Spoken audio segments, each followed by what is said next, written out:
here is another short piece on some of the Dinky restorations I've done over the last 20 so years. Anyone that's looked at my films will know that I've got most of the Dinkies in nice mint and box condition, but it was always a little bit of an ambition to grab some of these vehicles at boot fairs and jumble sales. The more battered the better, really, because the prices were cheap. And it was always my intention to strip them down, respray them hopefully more TV authentic colours. There's quite a lot of guys that do repro parts, so they don't cost too much. A tin of paint is about £3 or £4, car paint. If I'd only paid a couple of quid, sometimes not even that for the vehicles, you can end up with a very nice display worthy item for sometimes little more than £5 or £6. Starting at this end, one of the vehicles that worked out probably one of the nicest was the maximum security vehicle from Captain Scarlet. Everybody probably knows that Dinky did it in that kind of white finish, but a nice shape, nice design, pretty authentic to how it looked in the show. But once stripped down, taken apart, stripped with nitramulse, which is a little bit of a nasty chemical, it really does strip stuff down, so I wouldn't recommend kids to do it, but grown-ups, if you use your loaf doing it, you'll end up stripping the paint off, probably a bit of skin as well, but be careful. But it will take it back to the base metal very quickly. Once that's cleaned off then with just soap and water, primed, and then given 3 or 4 coats of car paint, you can end up with something that looks really quite nice and very display worthy. So that's the maximum security vehicle from Scarlet. Moving on to the Interceptor from UFO. I wanted to do this one kind of like how Dinky perhaps should have done it, certainly in terms of the colour, but I wanted to keep it still true to what Dinky did with the orange skids and the shadow markings, which obviously aren't authentic to the show.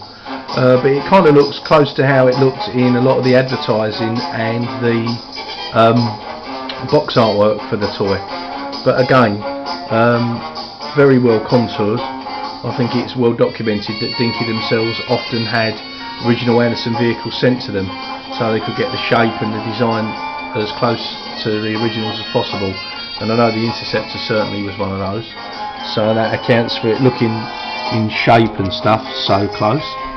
Here's a later one. This was one of the most intimidating ones for me. This is an Eagle from Space 1999.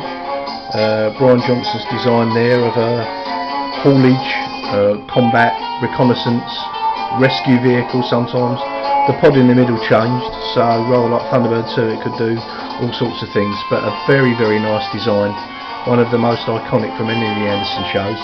But they did it in that green and a blue beak colour, the green rather like the UFO Interceptor. But once stripped down and repainted, it really does look quite nice. Not far off in size either to one of the originals used in the show. They did it in a number of sizes, and there's one that's kind of around this size. I kept the door, added some stickers to the side, but that's a nice looking little piece. Moving on to probably one of my favourites, the Mobile from UFO. Very, very good design, but done in the military green. But I think, as I said in the other film, military green isn't so kind of problematic for me, because I'm sure in reality a vehicle like that probably would have been a military green. The silver blue is a bit of a bizarre colour choice, but nonetheless it's iconic and everyone expects a Mobile to look like that.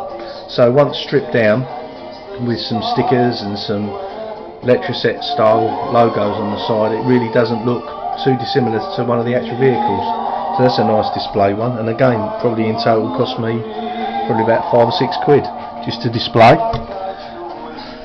Thunderbird 2. The Dinky Thunderbird 2 actually wasn't too different to this, but I picked this one up cheap, just wanted to have a go, more of an exercise than anything else really doing this one, but looks really quite nice, and again only a couple of quid, so it's one that any Thunderbird fan wants. You don't have to pay the earth for these if you look around. I mean, I've been doing this for over 20 years, so at the time I was finding these at boot fairs and jumble sales for little more than a couple of quid.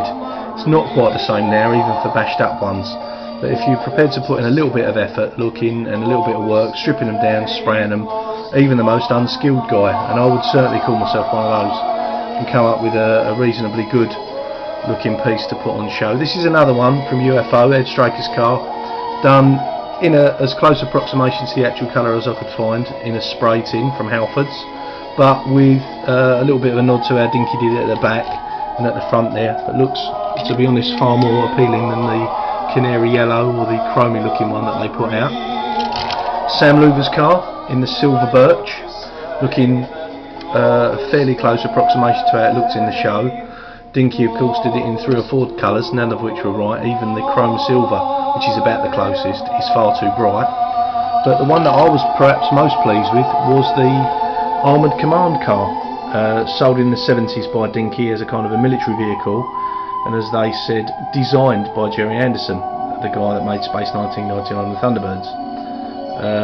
Of course that wasn't the case. Designed by Reg Hill for an unsold pilot, the Investigator, which used puppets with real people.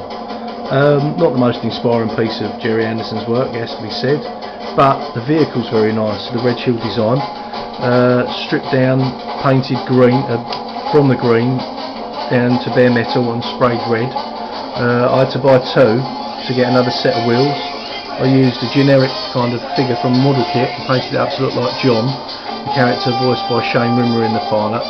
But it actually brings together really quite a nice looking vehicle. A little bit of an oddball one in the display, but I've seen this done by a few people, so it's something that can work out quite nicely for anyone that's prepared to put a little bit of time in. But I always use car paints, which are fairly cheap. They do a big range of them. Everyone's got a car shop near them, so it's not as if it's a difficult thing to do. You don't even have to use Humbrol sprays, just use car paints. But overall, for perhaps 5 or 6 quid, I mean nowadays you may pay a bit more, but certainly when I was doing these sort of 15-20 years back, for about 5 or 6 quid you can get a really nice looking display piece. We have another final couple of passes through there. You see, you can have a little look at them, and again, apologies, no excuses made for my camera. It's not really a video camera, but it's good enough for these little films, and I just like to share stuff. Hopefully this type of thing might encourage a few other people to have a go. I know there are people that do this and do some really nice, especially on the interceptors, really go to town to make it look close to the on-screen look. So I've done a couple of interceptors, some of them a little bit more realistic than this, but I've never gone quite as far as cutting in panel lines, which I may take a shot at. I've seen some fantastic ones. But there you go, my Gerry Anderson restored Dinkies. Thanks for looking, guys.